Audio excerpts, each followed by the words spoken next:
Good afternoon. Thank you for joining the Foundation for a Healthy Kentucky's Health for a Change webinar, Fighting to Breathe. I'm Ashley Brower, Vice President of Communications for the Foundation. Today, we'll focus on the undertold story of lung disease in Kentucky. The Commonwealth has one of the highest rates of lung disease in the nation, some 50% higher than the national average, owing in part to the state's high smoking and radon exposure rates. We're excited to have with us today Dr. Shawn Jones, Medical Director of Provider Wellness with Baptist Health Medical Group in Paducah, Gerald, a Senior Health Physicist in Erlanger, and Dr. Scott Bickel, Assistant Professor of Pediatrics in the Division of Pediatric Pulmonology, Allergy, and Immunology at UofL School of Medicine and Norton Children's Medical Group. Before we get started today, just a little bit of housekeeping. We have enabled the live transcript feature on this webinar, and you can control whether you actually see the closed captioning or not by selecting live transcript there on the bottom of your screen. We'll also invite any questions you may have, just type them in the chat box, and we'll address that during the Q&A portion of this program. The Foundation for a Healthy Kentucky is a nonpartisan, nonprofit organization focused on healthcare access, tobacco use reduction, obesity and diabetes mitigation and prevention, and child health, specifically on preventing and mitigating adverse childhood experiences. Much of what we do is in the policy realm, whether on the state level, the local level, or even at a school or an organization level.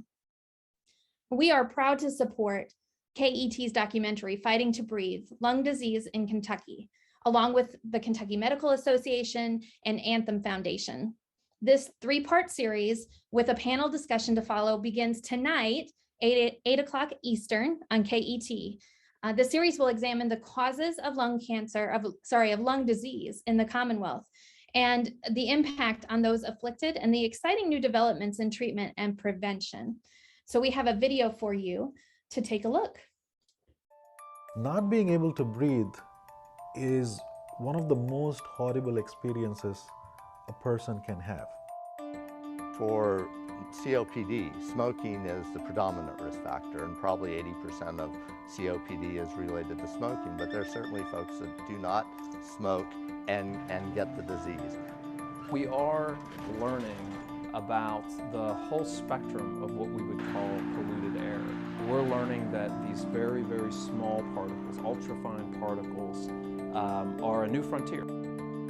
The first thing I thought of was I brought my children to this home. I built this great home for them, got them out of the city so they could grow up with all this fresh air in the country, and then our house is filled with radon. So through low-dose CT lung cancer screening, we found a mechanism where we can find lung cancer in the early stages. And when you find it in stage 1, you can have a greater than 90% chance of cure. I was totally amazed that they could see it, because it's just a speck on the film. But I am just in awe of what the doctors can see and do now. The single most preventable cause of a lot of the chronic diseases we have is our air. We've got to fight for better air. We know what to do. We just need to do it.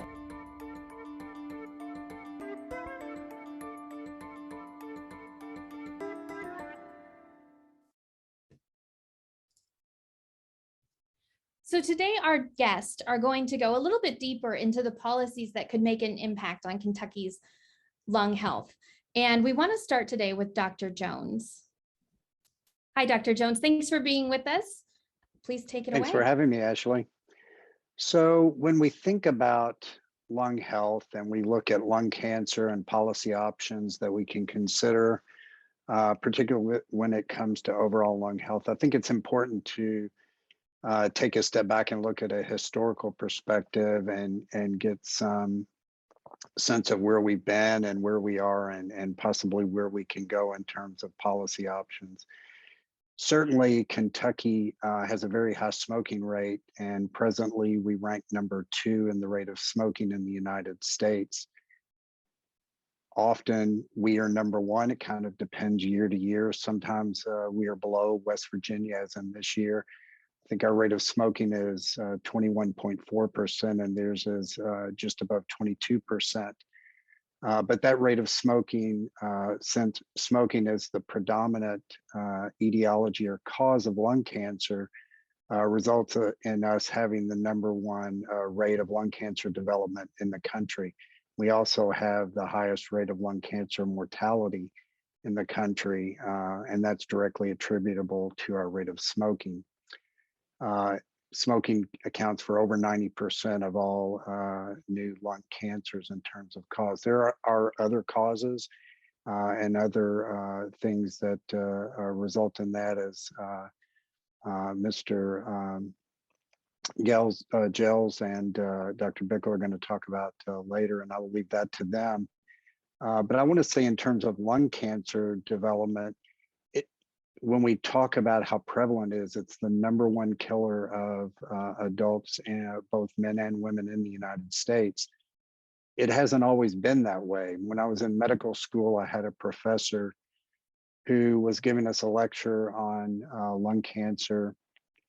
And he said something to me at the time that was very shocking. He said, if you were a physician in the early part of the 20th century, and there was a lung cancer case that came in, it would be reportable.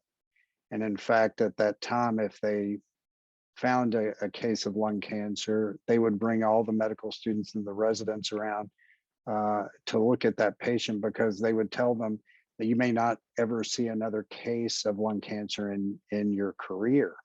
And so something dramatically changed in the early part of the 20th century. And when you ask, what that was, there were a couple of factors that resulted in our high rate of lung cancer that developed in the United States, and particularly in Kentucky. #1 was, at that time in the late 1800s, early 1900s, cigarettes were primarily hand rolled, and that made them very expensive.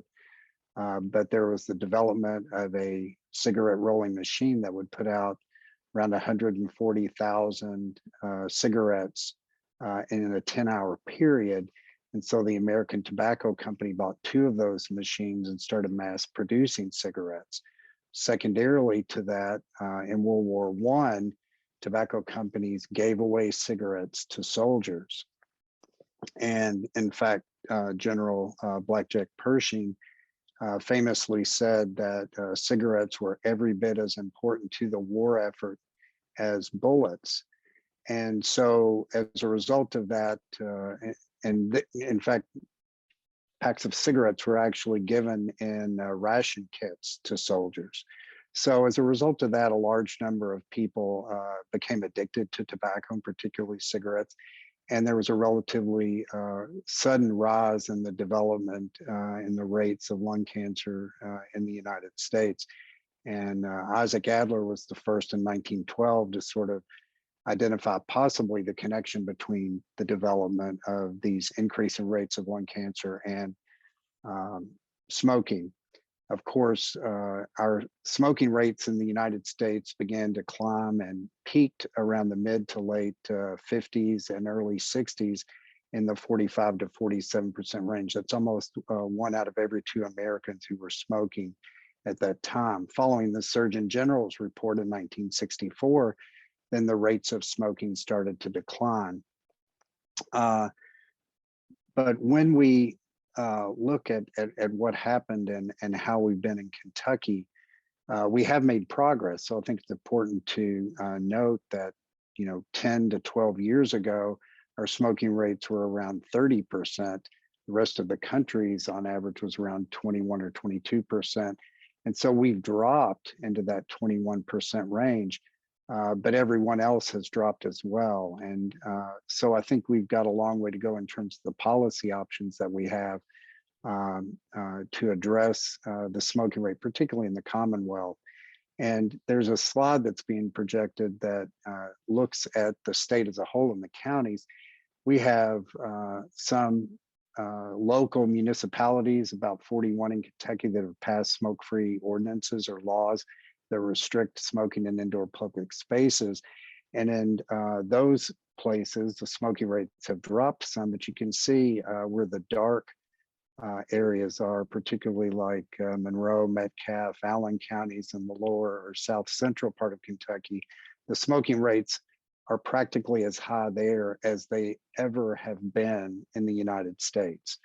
And even in some the counties surrounding larger areas, such as Bullitt County, which is subadjacent to Jefferson County in north central Kentucky, the smoking rate is still 34.4. So while some of the areas of Kentucky have made strides and are as low as 17%, like Fayette County, where an indoor smoking ordinance was first passed in 2003 and then upheld by the Supreme Court in 2004, and in Oldham County, where the rate is 12.2%, throughout the rural parts of the state, the rates of smoking are still quite high.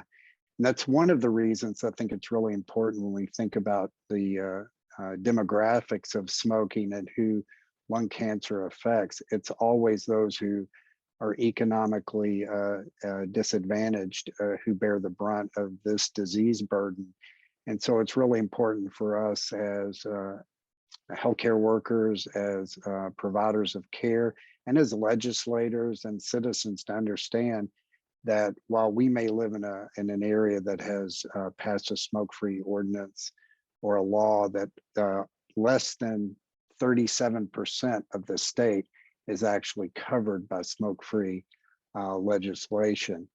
So some of the things we have done: a few years ago, the legislature raised the tax on cigarettes about 50%. The bill originally asked for $1. Kentucky currently ranks 37th in the United States in its rate of taxation of tobacco.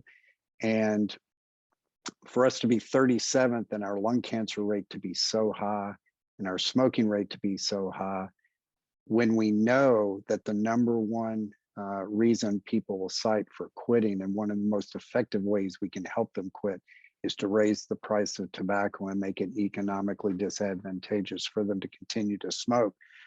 It's unconscionable that we've not raised it higher. We should be at least in the top 10 of taxes of states that tax tobacco, because the disease burden we have is so high in Kentucky. So I think it's important that we look at that. We also passed, the legislature, passed a bill that required Medicaid and all private insurance companies to cover all the United States Preventative Task Force recommendations for smoking cessation products. And so that has helped to make those products available to Kentuckians. And it's interesting to note in that regard that most people are not happy smoking. The quit rates, the attempted quit rates in Kentucky are approximately 50% for all the counties, even those that have very high rates of smoking. The CDC reports nearly 50% of the people who do smoke want to quit and have attempted to quit within the last 90 days or so. We have, as I said, about 41 communities who have smoke-free ordinances, but a large part of the state is uncovered. We need to raise our tobacco tax more. And one thing I think that happened, I think it was 2 years ago, state legislation passed that allowed local school districts to ban smoking on their property.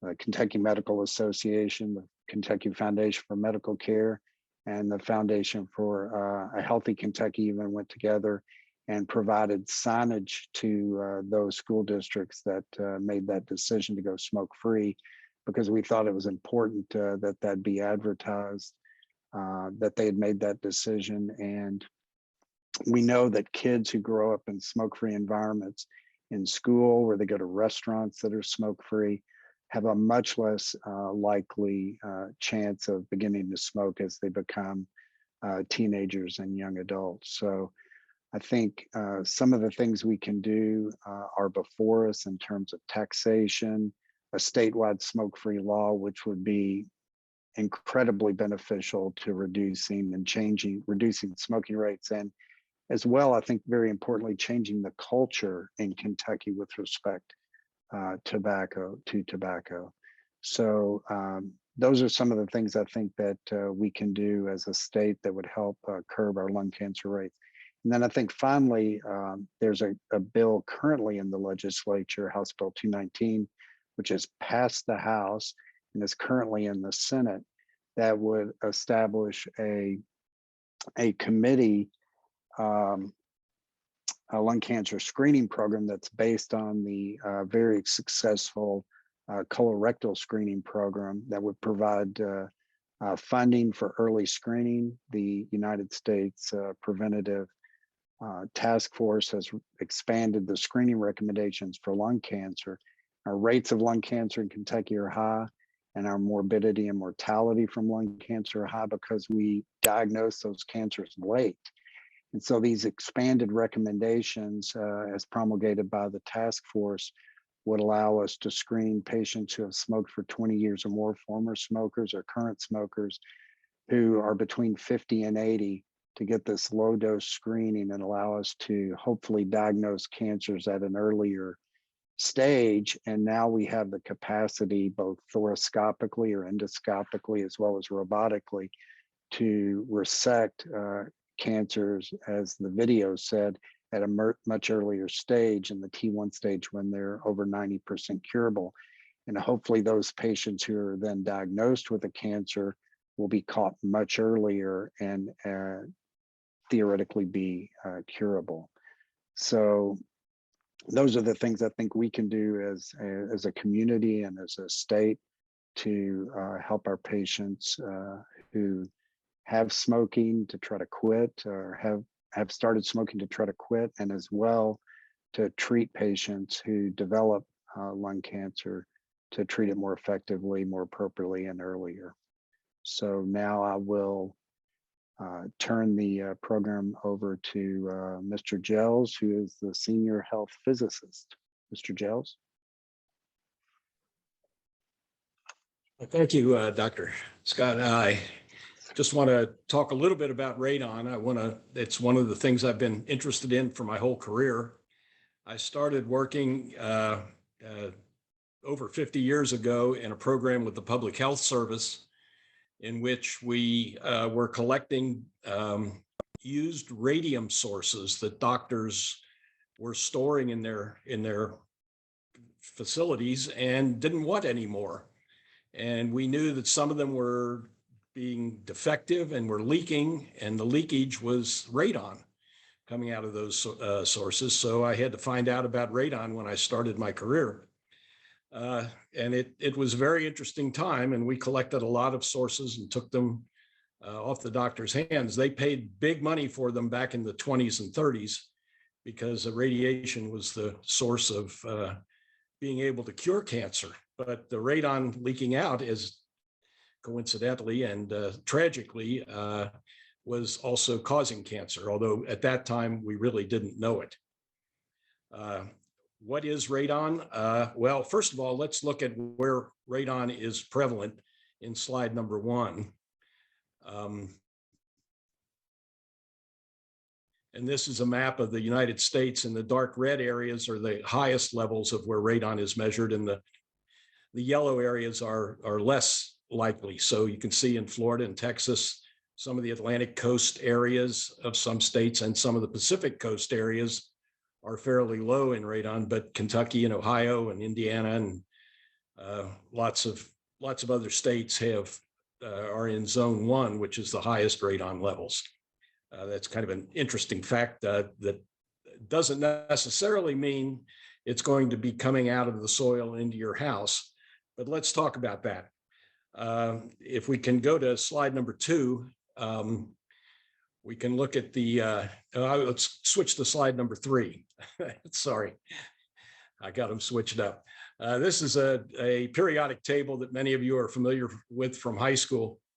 And radon is a daughter product of radium, which is a daughter product of uranium. And that's how it's in the soil. Uranium has a half-life of 3.5 billion years, or 4.5 billion years. And that's about the age of the Earth. So only about half of the rate of the uranium that is originally in the soil has decayed, and the rest of it is still there.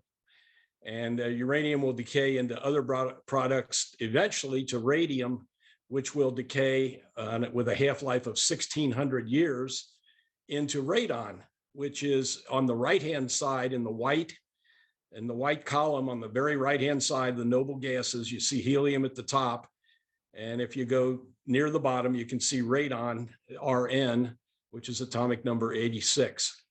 And that has a 3.8 day half-life and is very short half-life compared to everything else. So you're going to wonder, like, how does radon become a problem? Well, it's in the soil and it can move through the soil. And since it is a noble gas, it does not react with almost anything. So there is no chemical reaction taking place to collect radon onto another atom and have it be stopped from permeating through the soil. So that radon is eventually going to reach the area around the base of your house if you have radon in the soil anywhere, and most of the country has some. And that radon can then percolate into the house, especially in the wintertime in closed house conditions with the windows closed and a heating system on, which will make the pressure inside the house slightly less than the pressure outside and will allow radon to be percolate into the house through the basement. It can go, since it's a noble gas, it can go through the smallest crack, and it can be showing up in your basement, and it does in almost every basement. In fact, radon is measurable in outdoor air at a level of about 0.2 to 0.3 picocuries per liter. Now, the danger level that the EPA sets for radon in homes is 4 picocuries per liter. So it's well below that in the outdoor air, but inside, levels much higher than that can be achieved and are achieved in many homes. The danger from radon is not necessarily the gas itself, but its daughter products. But since they are always present in the presence of radon, and they have very short half-lives on the order of minutes, the states, all 50 states disagree with me, and they say that radon is the problem. I hold out and say, well, it's really the daughter products of radon that are the problem. But really, there is no difference, because if you've got radon, you have radon daughter products in the air. And what happens, those daughter products that are shorter half-lives than radon tend to connect with the particulates in the air, because they are no longer gas. Radon is a noble gas, and it doesn't react with anything. But the daughter products, which are polonium and bismuth and lead isotopes, they do connect and will plate out on microscopic particles of whatever kind of particle is in your air, and will be respirable, and they will go into your lungs. And the lungs are good at removing particles. They don't like particles. And so they have mechanisms, the lungs do, of removing those particles. Well, that puts the particles right on the surface of the lung, where when they decay, they can cause quite a bit of damage and result in lung cancer. And the EPA estimates that approximately 21,000 people a year die of radon-induced lung cancer. And that's a lot. And that can be reduced by taking care of the problems with radon in a home. Okay, EPA recommends that 4 picocuries per liter is the limit that you should have in your home, and you could reduce it lower than that. There are levels that have been measured. If we can go back to slide number 2, I think it was, we can see the levels that are, let's see. Yes, these are, this was from a newspaper in Minnesota when my brother lives up there, and I was visiting it, and I had to tear that out of the paper when I was there. It shows the radon concentration over a period of 44 hours, I believe, and in a courthouse, an old courthouse that is still used though. And you can see the radon levels going up to about 8 picocuries per liter one evening, one night, and a little over 7 on the following night. And it is similar. And the reason I showed it was because it's similar to what you can find in a lot of homes. You can go back then to just the blank screen there. The levels can be lowered easily with remediation to less than 1/10 or even 1/20th of what is originally found in your basement if you do proper remediation techniques. These should be done by a professional, and they can be recommended by the state health agencies. They can give you recommendations on people that can do that for you. But testing should be done. You can do testing easily. You can buy tests over the internet for somewhere between $10 and $30. I just looked recently. And the test can be done over a period of several days to several weeks, and then sent in for analysis, and you get the analysis back in a week or so. The cost for remediation, of course, is going to be more than that, but when you consider the health effects, it can be very, very substantial. And I'm happy myself because my daughter's house, she bought a house in 2005 and had me tested for her, and they had levels as high as 10 to 15 picocuries per liter at night in that house. And I recommended this was before they even moved in. And then I did measurements as they were moving in and the remediation was being done. And I could see the levels of radon going down from a peak of somewhere like 15 or so down to about an average of about 1.5, which is well within the recommended levels by EPA. So this was a very personal and pleasing result for me and for, of course, my children and grandchildren.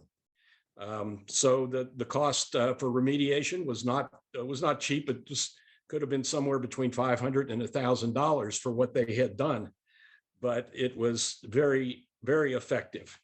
And the positives of it are that the property that now can be recommended as tested and proven to be low in radon, which is going to make any time they decide to sell that house much easier. So that's essentially my message is, if you have radon, and most homes do, test it to see what the level is, find out what it is, and then make a decision on what you want to do with it. I think that's something that everybody ought to do, and it's not difficult to do, and it's not very expensive to do. It can be done fairly quickly. You can do it in a matter of maybe 2 or 3 days or a little longer. I recommend longer if possible, if you can do it longer. That gives you a better number to hang your hat on. So that's most of my presentation. I'll be available for questions later, but I'll pass things on to the next person, which is Scott, I think. Yes. Thank you so much. I appreciate that, and appreciate the Foundation for Health of Kentucky having us today for this presentation. Do you mind, Ali, to pull up my slides, please? So I am with the University of Louisville and Norton Children's Medical Group. I'm a pediatric pulmonologist. These views are my own. We'll go to the next slide. We're going to talk about asthma in children in Kentucky. And I think sometimes, you know, this topic sometimes can be a little overlooked, but it's one that has great impact on our children. About 104,000 children in Kentucky have asthma, and put a different way, that's like combining the entire populations of Covington and Owensboro. Asthma is a leading cause of missed school days, of emergency department visits, of hospital admissions. It's also a risk factor for COPD. So in a state that already has a lot of adults with COPD, and we've talked about the high rates of smoking and so on, this is another risk factor that exists. And this is about 10 to 12% of children in Kentucky who have asthma. Next slide, please. Asthma, for those who may not be familiar with it, is characterized, it's a chronic lung condition that's characterized by recurrent bouts of coughing, wheezing, shortness of breath, chest tightness.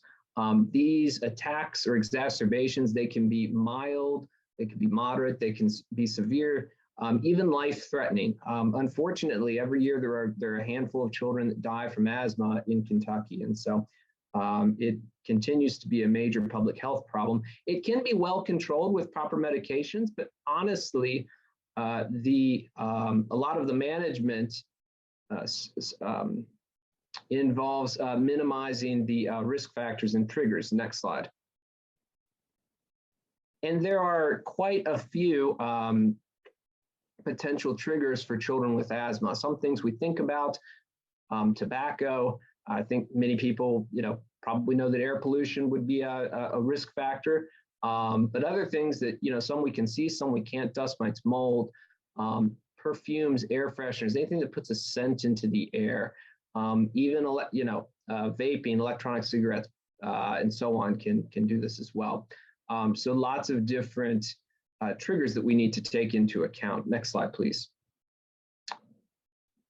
And children are particularly vulnerable to these triggers and to poor air quality in general. They have smaller developing lungs, airways that are much smaller diameter. And so when those airways get inflamed and they constrict, as what happens with asthma, they're going to have disproportionate symptoms. They also have relatively immature immune systems, which can make fighting viruses a little bit more difficult. And asthma can actually be triggered or caused by early exposure to things like traffic-related air pollution. And multiple studies have linked traffic-related air pollution not just to higher rates of asthma, but also to increased asthma morbidity. Next slide. And so this is a site that models actually what % of childhood asthma is directly attributable to traffic-related air pollution, and in this case, fine particulate matter. And really the rates are quite staggering. So in Jefferson County, where Louisville is, about a third of all pediatric asthma cases are directly attributable to the poor air quality or to fine particulate matter. And you can see that across the state, there's rates of 24 to 30, 33%. And so quite a bit of childhood asthma may be preventable if we're able to have better air quality. Next slide, please. And so this was a recent review article that was in one of the respiratory medical journals that talked about potential clinical interventions for environmental exposures that trigger asthma. And there's, you can optimize asthma medications. You can, there's certain public health regulations that can be put into place. You can try and avoid potential hotspots, but it's really difficult to avoid exposure to clean air. Next click, please. And so one of the things that we're interested in at our center is the role of intentional environmental greening on pediatric asthma. Next slide. Introducing green space in a proper fashion does have the ability to improve air quality. Certain trees in particular are very good at filtering that fine particulate matter and dispersing pollutants upward away from the ground. Now you have to be careful in the trees that you select, and you have to be careful in how you engineer this green space, because you can trap pollutants closer to the ground as well. You might also increase the pollen counts, which with certain people with asthma, if that's their trigger, that has the potential to trigger exacerbations. Next slide. And we know there's a lot of benefits to urban green space just in general. So it cools the air. There's good data that it leads to lower levels of obesity, cardiac disease, even lower levels of stress. And so beyond the potential impact for respiratory disease, there's a lot of data that suggests that urban green space helps health in general. Next slide. But despite this, the tree canopy in Louisville has been on a downward trajectory. The goal for an urban area such as Louisville or Lexington or any similar urban areas to have a tree canopy of roughly 45%. And you can see that across Jefferson County, this tree canopy varies quite substantially depending upon where you are. And you can also see that the tree canopy projected over the coming decades is that of substantial decline. And so, which certainly we have concerns could have poor health implications. Next slide. And you can even see, so on the left here is showing asthma risk across Jefferson County, and on the right is showing the tree canopy. And while there might be some confounders, I don't think you can necessarily say this is a direct relationship. The areas with lower tree canopies do seem to be the same areas that have increased asthma risk. Next slide. And so at our center, we had the question, would environmental greening lead to improved pediatric asthma outcomes? Next slide. And we happen to live in just the right city to study this, because there's an adult study that is being done out of the University of Louisville Enrollment Institute called the Green Heart Project. And this was pre-existing. This was a study that was being done in Louisville, not out of our specific division. Next slide. But that we were happy to kind of piggyback onto. And so some background on this Green Heart Project. This is a really innovative study looking at greening certain urban neighborhoods in South Louisville by planting 8,000 to 10,000 mature trees specifically selected to improve environmental outcomes. It's a collaborative project that involves stakeholders from across the country. And this adult study is focused on cardiovascular health, diabetes, obesity, and they're enrolling quite a few adults in South Louisville neighborhoods for pre and post intervention assessments. But as they plant these trees, and as this project, as we heard about this project, we saw that there were no pediatric patients involved, and they weren't really looking at specific respiratory outcomes such as asthma. And that's Dr. Batnagar, who's the principal investigator, again, out of the UofL Environment Institute. Next slide. And so these are the neighborhoods in Louisville. You can see it, I don't know if you can see it on your screen there, but I-264, the Waterson Expressway, kind of bisects this area. This is 40215 is the primary zip code involved in this project. And these neighborhoods are being divided up into control and intervention portions or districts. And so in the intervention group, you'll have this tree planting. And then you'll actually be able to compare the health outcomes there to those in the control group that had very similar pre-existing characteristics. Next slide. This is just a picture of the planting. You actually saw a little bit of it in that video that was shown at the beginning. This is planting along Interstate 264. And Dr. Ted Smith, who's also featured in that video clip earlier, is with the Environment Institute and might be talking about some of this later. Next slide. And so we wanted to know how could we study children's health with this project? Well, there really is not any prospective, so looking at forward data on the impact of intentional greening on childhood asthma. And again, there's a lot of data, or there's some data that suggests that there might be a benefit, but we don't really know the long-term outcomes studying prospectively. So that's really what we wanted to do with this project. Next slide. And so we're initially enrolling a small pilot cohort of 20 children, 6 to 18 with asthma, who live in these neighborhoods. We're going to follow them quarterly for up to 3 years. And we're wanting to see if they have long-term improvements in their quality of life, asthma-related quality of life scores compared to patients living in the intervention neighborhood. So we'll have them split equally between the areas that are undergoing the greening versus those that are not. Next slide. And in addition to the quality of life scores, we're going to be looking at a lot of different objective measures of lung function, as well as asthma and allergy biomarkers to see if there is evidence that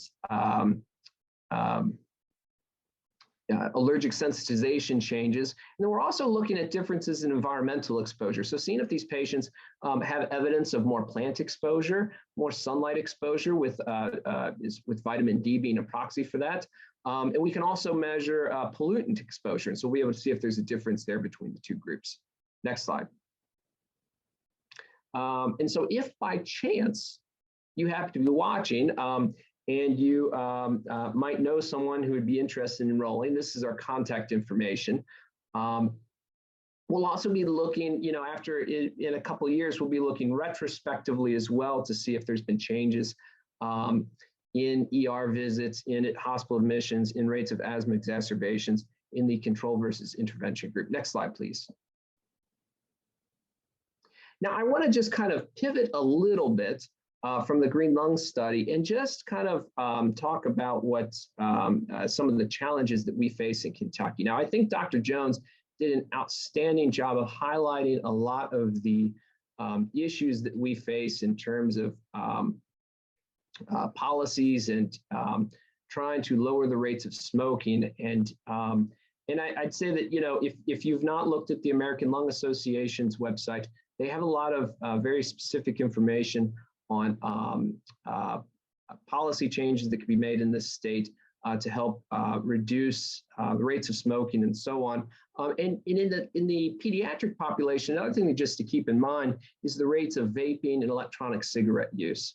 In 2019, 26.1% of high school students reported using an e-cigarette or vaping or a similar product within the past 30 days. And, there's this misconception that these are safer devices, but they're not. They have high levels of nicotine.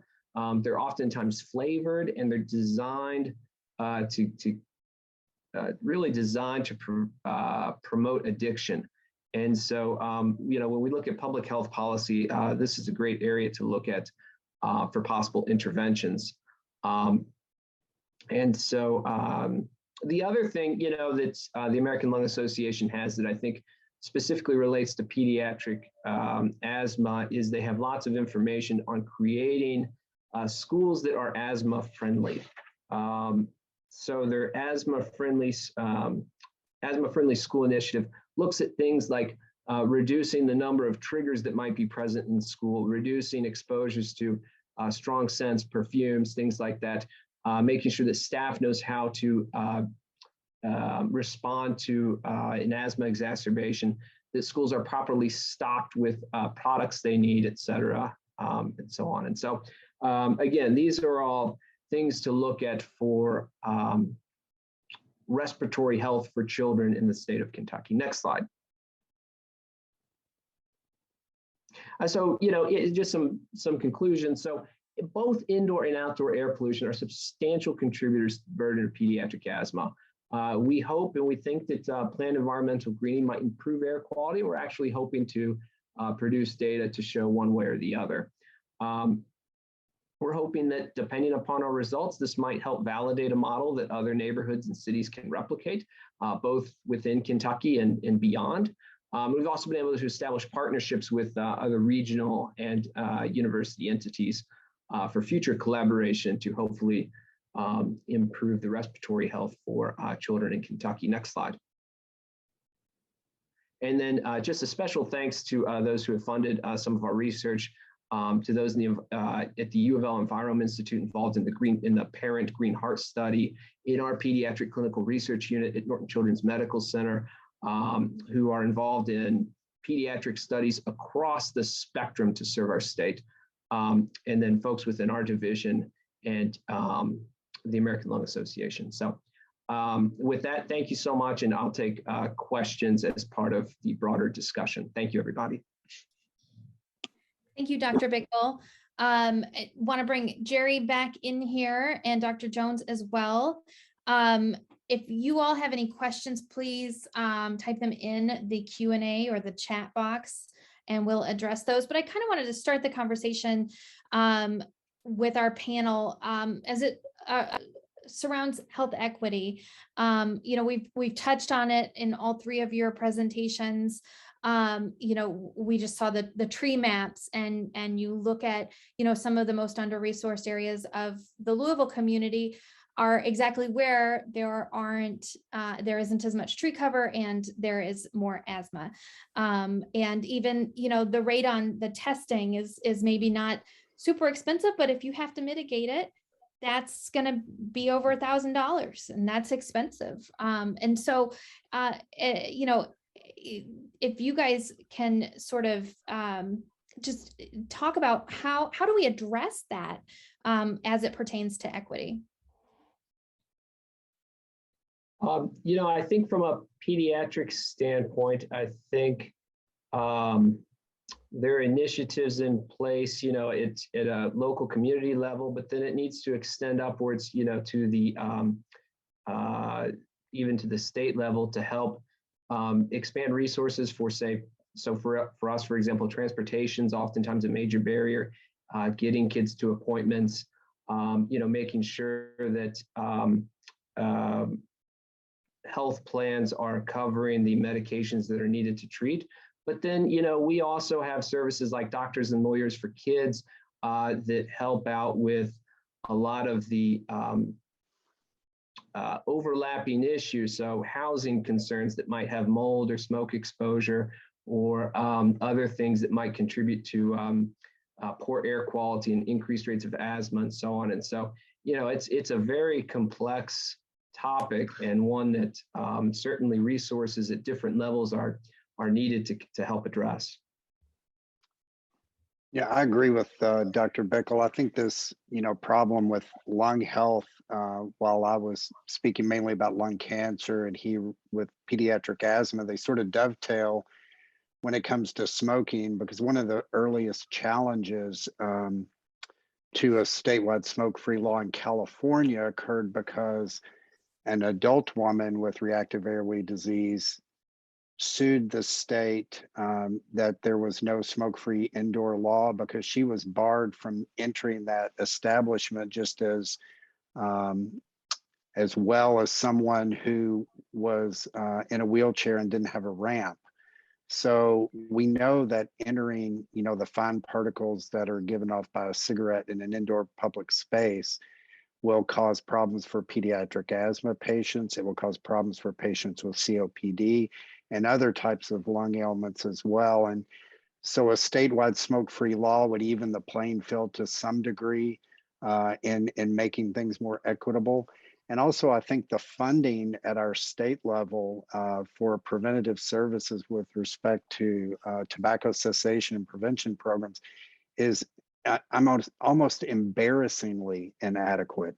$495 million is the estimated budgetary revenue from tobacco in 2022 fiscal year, and the state has budgeted $2 million for cessation when the CDC recommends $56.4 million, which is less than a quarter of the $246 million that the tobacco companies use to advertise tobacco products. So even if we funded 100% of the CDC recommended levels, we would still be battling a behemoth in terms of marketing with respect to cigarette smoking. But there is no doubt that all of these ailments affect those who are socio-demographically challenged in our communities. Gary Hall has a question. He says, I've looked at the areas of concern for radon exposure on the Kentucky map and saw that much of it rings around the cave system. Is that a coincidence? I'm sorry, about it rings around the what system? Caves. Oh, I've never noticed that, to be honest with you. I think that is coincidental.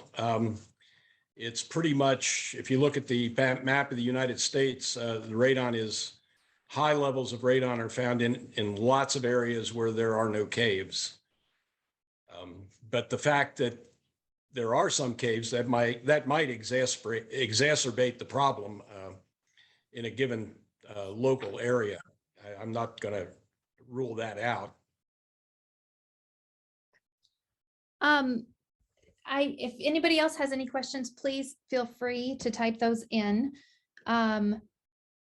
And I'm not seeing any others pop up. Do you all have any last thoughts on this topic? I would like to add one thing that I probably didn't emphasize when I had my few minutes to talk. Smoking is definitely an exacerbating problem with radon exposure by a factor of at least 10.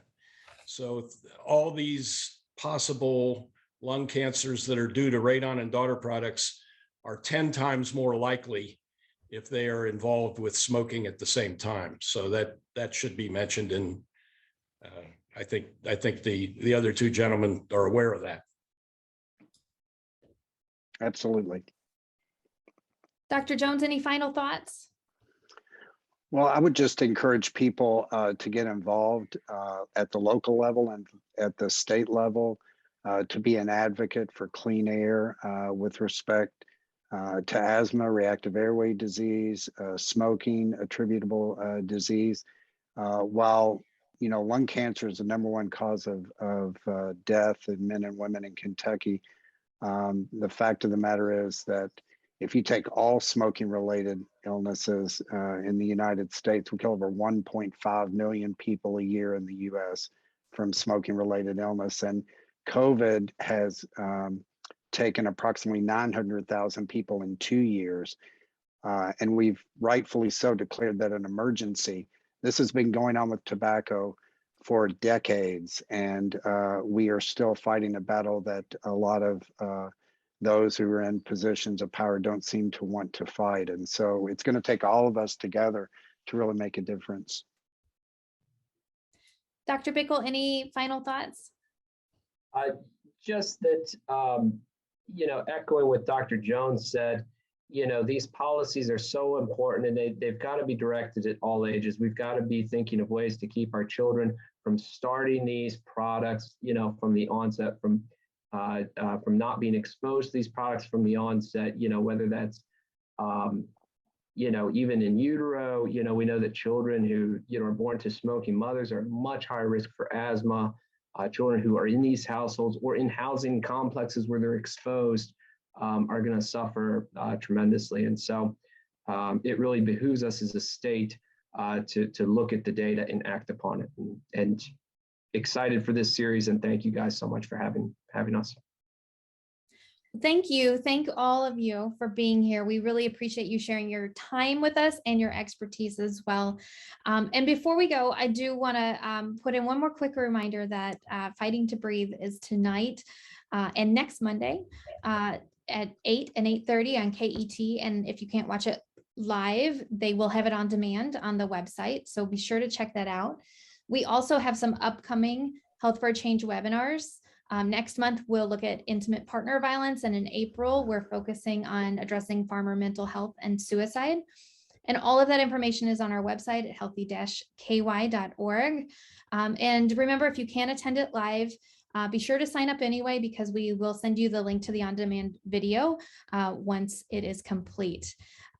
Be sure to follow us on social media and reach out via email if you have any questions or ideas for future Health for a Change trainings. We would love to hear them. And once again, just thank you all for being here. I hope you all have a wonderful evening, and hopefully you can get out and enjoy a little bit of the warm weather that we have left. And we will be sending you this link for the on-demand video as well. So feel free to share it with your network. Thank you all so much. Have a wonderful evening. Thank you, Ashley. Thank you. Thank Thanks. you.